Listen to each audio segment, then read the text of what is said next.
यह कहानी उन दिनों की है जब महात्मा बुद्ध राजगृह में रहकर वहां के लोगों को शिक्षित व जागरूक करने का प्रयास कर रहे थे। वहीं पर एक अज्ञानी व अभिमानी पुजारी रहता था। वह बहुत अंधविश्वासी था।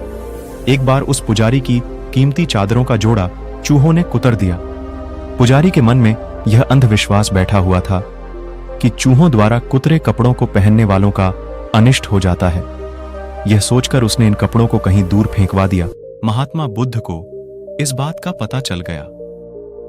पुजारी का अंधविश्वास दूर करने के लिए उन्होंने उन चादरों को स्वयं ओढ़ लिया।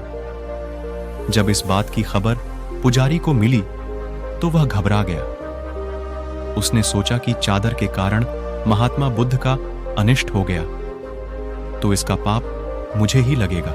पंडित तुरंत महात्मा बुद्ध के पास पहुंचा। उसने महात्मा बुद्ध से चादर उतारने का अनुरोध करते हुए कहा, हे बुद्ध, आपने चूहों द्वारा कुतरे वस्त्रों को धारण किया है, जिससे मुझे कुछ अनहोनी होने की आशंका हो रही है। पुजारी की बात सुनकर महात्मा बुद्ध बोले, यह अंधविश्वास मात्र तुम्हारा भ्रम है, क्योंकि बुरी व बेतुकी बातें तुम्हारे दिमाग में घर कर चुकी हैं।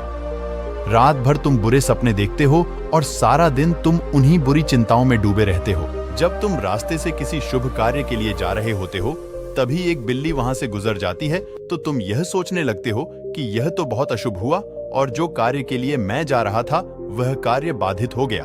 तुम्हें यह भ्रम है कि यह पृथ्वी केवल मनुष्य के लिए ही बनी है, जबकि ऐसा नहीं है। यह पृथ्वी सभी जीव जंतुओं के लिए उतनी ही महत्वपूर्ण है जितने कि हम मनुष्यों के लिए, और उन्हें भी जीवन यापन करने का उतना ही अधिकार है जितना कि हम मनुष्यों का है। सपनों को सच्चा मानकर उनमें विश्वास रखते हो।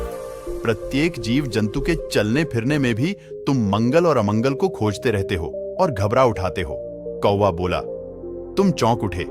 उल्लू की आवाज कान में पड़ी तो तुमने समझ लिया कि साक्षात मौत बुला रही है। छिपकली आ गिरी।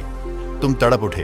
अरे, यह भी कोई जीवन है। तुम इन बुरे संस्कारों, बुरी कल्पनाओं तथा अंधविश्वासों की बातों को अपने दिमाग से निकाल दो।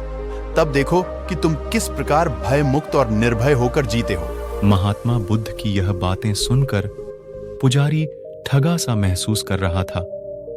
उसने प्रण किया कि आगे से वह कभी भी अंधविश्वास के जाल में नहीं आएगा और अपने जीवन को सहजता व सच्चाई के साथ जिएगा।